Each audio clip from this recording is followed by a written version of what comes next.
ನಮಸ್ಕಾರ ವೀಕ್ಷಕರೇ, ನಿಮಗೆಲ್ಲರಿಗೂ ನನ್ನ ಯೂಟ್ಯೂಬ್ ಚಾನಲ್ಗೆ ಸ್ವಾಗತ. ನಿನ್ನೊಲವಿನ ಆಸರೆಯಲ್ಲಿ ಭಾಗ 127. ನೀನು ಹತ್ತಿರ ಇಲ್ಲದೇ ಇದ್ದಾಗ ತುಂಬ ಡಿಸ್ಟರ್ಬ್ ಆಗ್ತಾ ಇತ್ತು. ಈಗ ನೀನು ನನ್ನ ಹತ್ತಿರ ಬಂದಿಯಲ್ಲ, ಒಳ್ಳೆಯ ನಿದ್ದೆ ಮಾಡ್ತೀನಿ ಎಂದು ಹೇಳುತ್ತಾ ಅವಳಿಗೆ ಮತ್ತು ಒತ್ತಿಕೊಂಡು ಮಲಗಿದ್ದ ವೇದಾಂತ್. ಅವನ ಬಲಗೈ ಅವಳನ್ನು ಅಪ್ಪಿ ಹಿಡಿದುಕೊಂಡಿತ್ತು. ಎಷ್ಟೋ ದಿನಗಳ ಬಳಿಕ ಸುಖವಾಗಿ ನಿದ್ದೆ ಮಾಡಿದ್ದ ವೇದಾಂತ್ ತುಂಬ ಬಳಲಿದ್ದರಿಂದ ತಾಯಿಯ ಬಳಿ ಹೇಳುತ್ತಿದ್ದ, ಇವತ್ತು 1 ಗಂಟೆಯಾದರೂ ನಾನು ನಿದ್ದೆ ಮಾಡಲೇಬೇಕು, ಇಲ್ಲಾಂದರೆ ನಾನು ಕೂಡ ಪೇಷಂಟ್ ಆಗಿ ಹಾಸ್ಪಿಟಲ್ ಬೆಡ್ ಮೇಲೆ ಇರಬೇಕಾಗುತ್ತೆ. ಅವನು ಮಾನಸಿಕವಾಗಿ ದೈಹಿಕವಾಗಿ ತುಂಬ ಬಳಲಿದ್ದನಲ್ಲ, ಅವನಿಗೂ ವಿಪರೀತವಾಗಿ ಸುಸ್ತಾಗುತ್ತಿತ್ತು, ಜ್ವರ ಬಂದಂತಾಗಿತ್ತು. ಅಷ್ಟರಲ್ಲಿ ಸನ್ನಿಧಿ ತಿಂಡಿಯ ತಟ್ಟೆಯೊಂದಿಗೆ ಅವನ ಬಳಿ ಬಂದಿದ್ದಳು. ಸನ್ನಿಧಿ ತಿಂಡಿ ತಂದಾಗ ಅವನಿಗೆ ಕಾಫಿ ತಿಂಡಿಯ ಅವಶ್ಯಕತೆ ಇರಲಿಲ್ಲ. ತನಗೇನು ಬೇಡ ಎಂದು ಕೈಯಲ್ಲೇ ಸನ್ನೆ ಮಾಡಿ ಪತ್ನಿಯ ಬಳಿ ಹೇಳಿದ. ಅವನು ಈಗಲೂ ತಾಯಿಯೊಂದಿಗೆ ಫೋನ್ನಲ್ಲಿ ಮಾತಾಡುತ್ತಿದ್ದ. ಆದರೆ ಸನ್ನಿಧಿ ಕೇಳಬೇಕಲ್ಲ. ಅವಳು ಬಲವಂತದಿಂದ ಸ್ಪೂನ್ನಲ್ಲಿ ಅವನಿಗೆ ಶಾವಿಗೆ ಬಾತ್ ತಿನ್ನಿಸತೊಡಗಿದಳು. ಸಾನು, ಬೇಗ ಪ್ಯಾಕಿಂಗ್ ಮಾಡು, ನಿನ್ನ ಡ್ರಾಪ್ ಮಾಡಿಬಿಟ್ಟು ನಾನು ಹಾಸ್ಪಿಟಲ್ಗೆ ಹೋಗಬೇಕು. ಅವಳನ್ನು ತವರು ಮನೆಗೆ ಬಿಡುವುದಾಗಿ ಹೇಳಿದ್ದ. ಕರೆ ಸ್ಥಗಿತಗೊಳಿಸಿದ ಬಳಿಕ ವೇದಾಂತ್ ಅವಳನ್ನು ಅವಸರಪಡಿಸಿದ.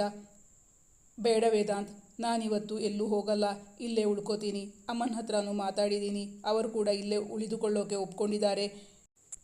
ನಾನು ಮತ್ತು ಅಮ್ಮ ಮಾತಾಡಿಕೊಂಡು ಪಪ್ಪಂಗೂ ವಿಷಯ ತಿಳಿಸಿದ್ದೀವಿ. ಪಪ್ಪ ಮನೆಯಿಂದ ಹಾಸ್ಪಿಟಲ್ಗೆ ಹೊರಟಾಯಿತು. ಪಪ್ಪಂಗೆ ನಿಮ್ಮಮ್ಮ ಹಳೆ ಪರಿಚಯ ಅಲ್ವಾ, ಅವರು ಸ್ವಂತ ಅಣ್ಣ ಅಂತಾನೆ ಅಂದ್ಕೊಂಡಿದ್ದಾರೆ. ಪಪ್ಪ ಅವರಿಗೆ ಧೈರ್ಯ ಹೇಳ್ತಾರೆ. ನೀನು ಒಂದು ನಿದ್ದೆ ಮಾಡಿ ಆಮೇಲೆ ಹಾಸ್ಪಿಟಲ್ಗೆ ಹೋದರೆ ಸಾಕು. ಅಷ್ಟು ಹೊತ್ತು ಪಪ್ಪ ಅಲ್ಲಿದ್ದು ಎಲ್ಲವನ್ನ ನೋಡ್ಕೋತಾರೆ. ಮಾವಂಗೆ ಆಪರೇಷನ್ ಇರೋದು ನಾಳೆ ಅಲ್ವಾ, ಈಗಿನ್ನು ಸಂಜೆ 7 ಗಂಟೆ ಆಯ್ತಷ್ಟೇ. ಸ್ನಾನ ಮಾಡ್ಕೊಂಡು ಬಂದು ಮಲಗಿ ಸ್ವಲ್ಪ ಹೊತ್ತು ರೆಸ್ಟ್ ತಗೋ, ಆಮೇಲೆ ನಿಂಗೆ ಹಾಸ್ಪಿಟಲ್ಗೆ ಹೋಗ್ಬೋದು. ಸನ್ನಿಧಿ ಹೇಳಿದಾಗ ವೇದಾಂತ್ಗೂ ಅದು ಸರಿ ಎನಿಸಿತ್ತು. ಅವನು ಇಂದು ಮಧ್ಯಾಹ್ನವೇ ವೈದ್ಯರ ಬಳಿ ಮಾತಾಡಿ ಬಂದಿದ್ದ. ವೈದ್ಯರು ವಿಶ್ವನಾಥ್ ಅವರನ್ನು ಕೂಲಂಕುಷವಾಗಿ ಪರೀಕ್ಷೆ ಮಾಡಿದ್ದರು. ಎಲ್ಲ ಚೆಕಪ್ ಮಾಡಿದ್ದೀವಿ, ನಾರ್ಮಲ್ ಇದೆ, ನಾಳೆ ಆಪರೇಷನ್ ಮಾಡೋಣ ಎಂದು ವೇದಾಂತ್ನ ಬಳಿ ಹೇಳಿದ್ದರು. ಈಗ ಅವನು ಹೋಗಿ ಮಾಡುವ ಕೆಲಸ ಏನೂ ಇರಲಿಲ್ಲ. ಒಂದು ವೇಳೆ ಮೆಡಿಸಿನ್ಗೆ ಚೀಟಿ ಬರೆದು ಕೊಟ್ಟರೆ ಅದನ್ನು ತಂದುಕೊಡಬೇಕಾಗಿತ್ತು. ಅದು ಅಂತಹ ಕಷ್ಟದ ಕೆಲಸವೇನೂ ಆಗಿರಲಿಲ್ಲ. Thank you Sanu, thank you so much.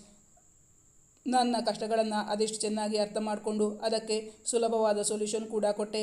ಇದಕ್ಕೆ ಇರಬೇಕು ಹೆಂಡತಿಯನ್ನು ಅರ್ಧಾಂಗಿ ಅಂತ ಕರೆಯೋದು ಎಂದು ಹೇಳುತ್ತಾ ತನಗೆ ತಿಂಡಿ ತಿನ್ನಿಸಿದ ಅವಳ ಕೈಗೆ ಪ್ರೀತಿಯಿಂದ ಮುತ್ತಿಟ್ಟ ವೇದಾಂತ್. ಅವನು ಸ್ನಾನ ಮಾಡಿ ಬರುವಾಗ ಹಳೆಯ ಬೆಡ್ಶೀಟನ್ನು ಚೇಂಜ್ ಮಾಡಿದಳು ಸನ್ನಿಧಿ ತನ್ನ ತಂದೆಯ ಸಹಾಯವನ್ನು ಪಡೆದು ಅವನ ಜವಾಬ್ದಾರಿಯನ್ನು ಕಡಿಮೆಗೊಳಿಸಿದ್ದಳು. ಜಯರಾಮ್ ಅವರು ಮಗಳಿಗೆ ಈಗ ಕಾಲ್ ಮಾಡಿ, ಸಾನು, ನಾನು ಹಾಸ್ಪಿಟಲ್ನಲ್ಲಿ ಇದ್ದೀನಿ, ನಿಮ್ಮತ್ತೆ ತುಂಬ ಟೆನ್ಷನ್ ಮಾಡ್ಕೊಂಡಿದ್ದಾರೆ. ನಾನು ಅವಳಿಗೆ ಧೈರ್ಯ ಹೇಳಿದ್ದೀನಿ. ಈಗ ತಾನೇ ಕುಸುಮ ಡ್ರೈವರ್ ಜೊತೆ ನಿಮ್ಮ ಮನೆಗೆ ಹೊರಟು ಹೋದ್ಲು. ಇವತ್ತು ವೇದ್ ಬರುವ ಅವಶ್ಯಕತೆ ಇಲ್ಲ. ಆದರೆ ನಿಮ್ಮತ್ತೆಗೆ ಮಗ ಅವರ ತಂದೆ ಜೊತೆನೇ ಇರಬೇಕು ಅಂತ ನಾನು ಡ್ಯೂಟಿ ಡಾಕ್ಟರ್ ಹತ್ರ ಮಾತಾಡಿದ್ದೀನಿ. ನಾನೊಬ್ಬ ಇಲ್ಲಿದ್ರೆ ಸಾಕು ಅಂತ ಹೇಳಿದ್ದಾರೆ. ವೇದ್ಗೂ ಅದನ್ನು ತಿಳಿಸಿಬಿಡು. ಪಾಪ ಹುಡುಗ ತುಂಬ ಬಳಲಿಬಿಟ್ಟಿದ್ದಾನೆ. ಸರಿಯಾದ ವಿಶ್ರಾಂತಿ ಇಲ್ಲದೆ ಬಡವಾಗಿ ಹೋಗಿದ್ದಾನೆ. ಇವತ್ತು ಒಂದಿನ ರಾತ್ರಿ ರೆಸ್ಟ್ ಮಾಡಲಿ ಎಂದು ಮಗಳ ಬಳಿ ಹೇಳಿದರು ಜಯರಾಮ್. ಅಷ್ಟರಲ್ಲಿ ವೇದಾಂತ್ ಸ್ನಾನ ಮುಗಿಸಿ ಟವೆಲ್ನಿಂದ ತಲೆ ಒರೆಸಿಕೊಳ್ಳುತ್ತಾ ಬಂದಿದ್ದ. ಈಗ ತಾನೇ ಪಪ್ಪ ಕಾಲ್ ಮಾಡಿದ್ರು. ವೇದ್, ನೀನು ಇವತ್ತು ಹೋಗೋದೇ ಬೇಡವಂತೆ, ಇವತ್ತು ಒಂದಿನ ನಾನೇ ಮ್ಯಾನೇಜ್ ಮಾಡ್ತೀನಿ ಅಂದರು. ನಿನ್ನ ಹತ್ರ ಕೇಳದೆ ಪಪ್ಪನ ಹತ್ರ ಇವತ್ತು ಹಾಸ್ಪಿಟಲ್ನಲ್ಲಿ ಇರೋಕ್ಕಾಗುತ್ತಾ ಅಂತ ಕೇಳಿಬಿಟ್ಟೆ. ಸಾರಿ ವೇದಾಂತ್, ನನಗೆ ಎಲ್ಲಕ್ಕಿಂತ ಹೆಚ್ಚು ನೀನು ಮತ್ತು ನಿನ್ನ ಆರೋಗ್ಯ. ನೀನಿವತ್ತು ರೆಸ್ಟ್ ಮಾಡಿದರೆ ನಾಳೆ ಮಾವನ ಆಪರೇಷನ್ ಆಗುವಾಗ ನಿನಗೆ ಅಲ್ಲಿ ಇರೋಕ್ಕಾಗುತ್ತೆ. ಅದಕ್ಕಾಗಿ ನಾನು ಹೇಳಿದ್ದಷ್ಟೇ ಎಂದು ಅವನಿಗೆ ಸಮಜಾಯಿಷಿ ನೀಡಿದ್ದಳು ಸನ್ನಿಧಿ. ಅವನು ಎಲ್ಲಿ ತನ್ನ ಮೇಲೆ ರೇಗುವನೋ ಎಂದು ಭಯದಿಂದಲೇ ಹೇಳಿದ್ದಳು. 1-2 ಗಂಟೆ ರೆಸ್ಟ್ ಮಾಡಿ ಆಮೇಲೆ ಹೋಗೋಣ ಅಂತಿದ್ದೆ. ಪಾಪ ಮಾವಂಗೆ ನನ್ನಿಂದ ತೊಂದರೆ ಆಗುತ್ತೆ.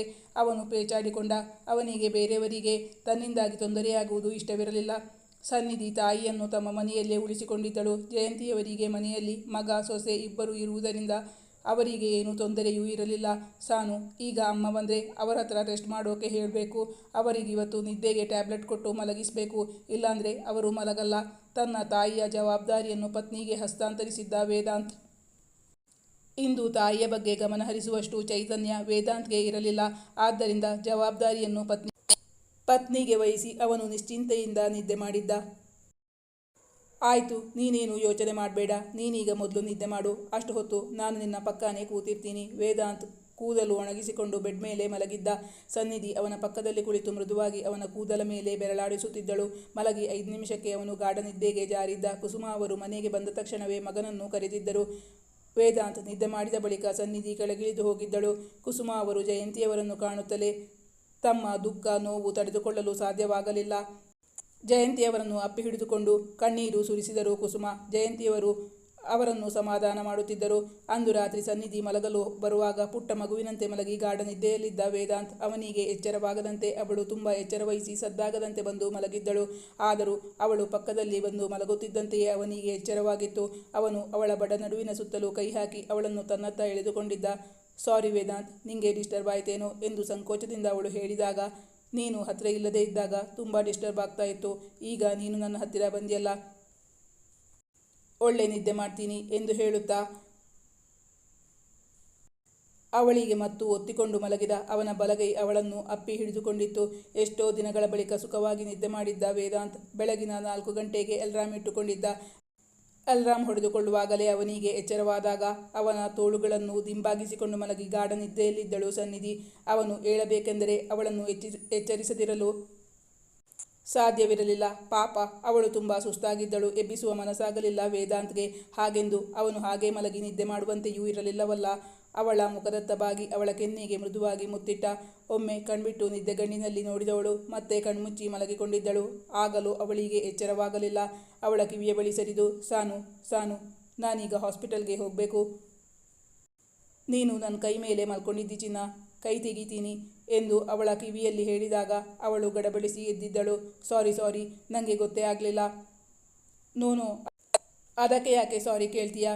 ನೀನು ಮಲಗು, ನಾನು ಹೊರಡ್ತೀನಿ ಅವಳ ಹಣೆಗೆ ಮುತ್ತಿಡುತ್ತಾ ಹೇಳಿದ ವೇದಾಂತ್. ಮರುದಿನ ಬೆಳಗ್ಗೆ ಏಳುವಾಗ ಅವನ ಮೈಯಲ್ಲಿ ಲವಲವಿಕೆ ತುಂಬಿತ್ತು. ಮರುದಿನ ಬೆಳಗ್ಗೆ ಬೇಗ ಎದ್ದು ವೇದಾಂತ್ ಹಾಸ್ಪಿಟಲ್ಗೆ ಹೋಗಿ ಜಯರಾಮ್ ಅವರನ್ನು ಮನೆಗೆ ಕಳುಹಿಸಿದ್ದ. ತಂದೆಯ ಮೇಜರ್ ಆಪರೇಷನ್ ಅಂದು ಇದ್ದಿದ್ದರಿಂದ ಅವನು ತುಂಬ ಟೆನ್ಷನ್ನಲ್ಲಿದ್ದ. ದೇವರ ದಯದಿಂದ ಯಾವುದೇ ತೊಂದರೆಯಾಗದೆ ಆಪರೇಷನ್ ಸಕ್ಸಸ್ ಆಗಿತ್ತು. ಅದಾದ ಬಳಿಕ ಇನ್ನೂ 2-3 ಮೈನರ್ ಆಪರೇಷನ್ಗಳಿದ್ದವು. ಮತ್ತೆ ಸುಮಾರು 15 ದಿನಗಳಿಗಿಂತಲೂ ಹೆಚ್ಚು ಸಮಯ ಅವರು ಹಾಸ್ಪಿಟಲ್ನಲ್ಲಿ ಇದ್ದರು. ಮತ್ತೆ ದಿನಗಳು ಕಳೆದಿದ್ದವು. ವಿಶ್ವನಾಥ್ ಅವರು ಚೇತರಿಸಿಕೊಂಡಿದ್ದರು. ಅಂದು ವಿಶ್ವನಾಥ್ ಅವರು ಹಾಸ್ಪಿಟಲ್ನಿಂದ ಡಿಸ್ಚಾರ್ಜ್ ಆಗಿ ಮನೆಗೆ ಬಂದ ದಿನ ಕುಸುಮ ಅವರು ಮನೆಯಲ್ಲಿ ಸಿಹಿ ಅಡುಗೆ ಮಾಡಿಸಿ ಕೆಲಸದವರಿಗೆಲ್ಲ ಬಟ್ಟೆ ಮತ್ತು ಸ್ವೀಟ್ ಹಂಚಿ ಸಂಭ್ರಮವನ್ನು ಆಚರಿಸಿದ್ದರು.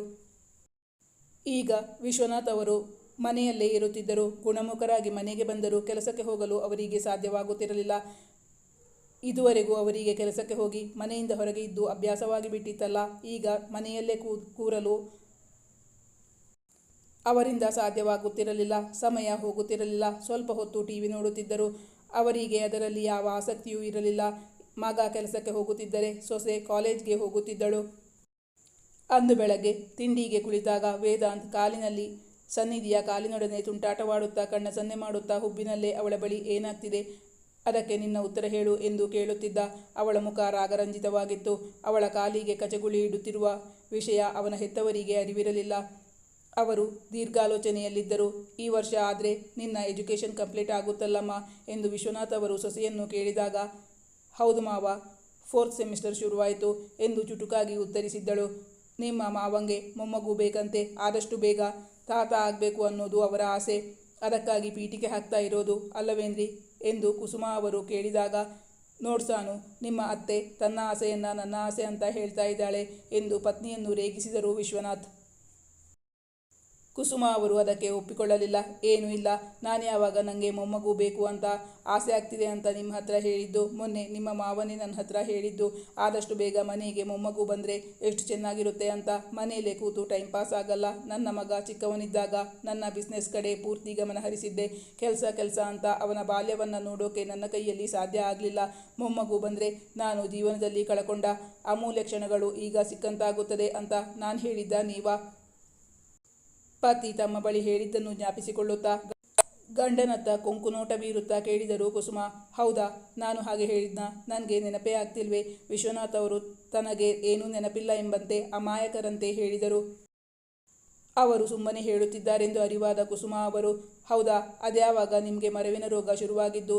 ಮುನಿಸಿನಿಂದ ಪತಿಯ ಬಳಿ ಕೇಳಿದಾಗ, ಆಕ್ಸಿಡೆಂಟ್ ಆದಾಗಿಂದ ಅನಿಸುತ್ತೆ ಎಂದು ನಕ್ಕರು ವಿಶ್ವನಾಥ್. ನನ್ನ ಹತ್ರ ಕೇಳ್ತಾ ಇದ್ರು, ನಿಂಗೆ ಮೊಮ್ಮಗ ಇಷ್ಟಾನೋ ಮೊಮ್ಮಗಳು ಇಷ್ಟಾನೋ ಅಂತ ಎಂದು ಹೇಳುತ್ತಾ ಪತಿಯತ್ತ ಸುಡುನೋಟ ಬೀರಿದರು ಕುಸುಮ. ಅವಳು ನಾಚಿ ತಲೆ ತಗ್ಗಿಸಿಕೊಂಡು ತಟ್ಟೆಯಲ್ಲಿದ್ದ ತಿಂಡಿಯನ್ನು ನೋಡುತ್ತಿದ್ದಳು. ಮೌನಂ ಸಮ್ಮತಿ ಲಕ್ಷಣಂ ಅಂತ ಗೊತ್ತಿಲ್ವಾ ನಿಮಗೆ? ಸಾನು ಮೌನವಾಗಿದ್ರೆ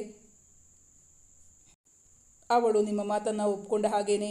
ಅಂದು ಅವರಿಬ್ಬರು ಅವಳನ್ನು ರೇಗಿಸುತ್ತಾ ಸಂತೋಷದಿಂದ ತಿಂಡಿ ತಿಂದಿದ್ದರು. ವೇದಾಂತ್ ಮಾತ್ರ ಅದಕ್ಕೂ ತನಗೂ ಯಾವುದೇ ಸಂಬಂಧವೂ ಇಲ್ಲ ಎಂಬಂತೆ ತನ್ನ ತುಂಟತನವನ್ನು ನಿಲ್ಲಿಸಿ ಗಂಭೀರವಾಗಿ ಏನೋ ಯೋಚನೆ ಮಾಡುತ್ತಾ ತಿಂಡಿ ತಿನ್ನುತ್ತಿದ್ದ ಸನ್ನಿಧಿ ಅದನ್ನು ಗಮನಿಸಿದ್ದಳು. ಆದರೆ ಅವನ ಹೆತ್ತವರು ಅದರತ್ತ ಗಮನ ಕೊಡಲಿಲ್ಲ. ಅವನು ಬೇಗ ಬೇಗ ತಿಂಡಿ ತಿಂದು ಮುಗಿಸಿಕೊಂಡು ಆಫೀಸ್ಗೆ ಲೇಟ್ ಆಗುತ್ತೆ. ಇವತ್ತು ನಮ್ಮ ಆಫೀಸಲ್ಲಿ ತುಂಬ ಕೆಲಸ ಇದೆ, ನಾನು ಅಲ್ಲಿಗೆ ಹೋಗಲೇಬೇಕು ಎಂದು ಕಾರಣ ಹೇಳಿ ಅಲ್ಲಿಂದ ಹೊರಬಿದ್ದಿದ್ದ. ಸಾನು, ನೋಡಮ್ಮ, ನಾನು ಕುಡಿಯೋದು ಬಿಡಬೇಕು ಅಂದರೆ ನನ್ನ ಕೈಗೆ ಮೊಮ್ಮಗು ಬರಬೇಕು, ಎಲ್ಲ ನಿನ್ನ ಕೈಯಲ್ಲಿದೆ ಎಂದು ಹೇಳಿದ್ದರು ವಿಶ್ವನಾಥ್. ಸನ್ನಿಧಿಗೆ ಏನು ಹೇಳಬೇಕೆಂದು ಗೊತ್ತಾಗುತ್ತಿಲ್ಲ. ಈ ಕಥೆಯ ಮುಂದಿನ ಭಾಗ ಮುಂದಿನ ಸಂಚಿಕೆಯಲ್ಲಿ ಮುಂದುವರಿಯುವುದು. ವೀಕ್ಷಕರೇ, ನಾನು ಹಾಕೋ ಕಥೆಗಳು ನಿಮಗೆ ಇಷ್ಟವಾಗಿದ್ದಲ್ಲಿ ನನ್ನ ಚಾನಲನ್ನು ಸಬ್ಸ್ಕ್ರೈಬ್ ಮಾಡಿ, ನನ್ನ ವಿಡಿಯೋವನ್ನು ಲೈಕ್ ಮಾಡಿ, ನಿಮ್ಮ ಆಪ್ತರಿಗೆ ನನ್ನ ವಿಡಿಯೋವನ್ನು ಶೇರ್ ಮಾಡಿ, ನಿಮ್ಮ ಅನಿಸಿಕೆ ಅಭಿಪ್ರಾಯಗಳನ್ನು ಕಮೆಂಟ್ ಮಾಡಿ ತಿಳಿಸುವುದರ ಮೂಲಕ ನನಗೆ ಬೆಂಬಲ ವ್ಯಕ್ತಪಡಿಸಬೇಕಾಗಿ ವಿನಂತಿಸಿಕೊಳ್ಳುತ್ತೇನೆ. Thank you for watching.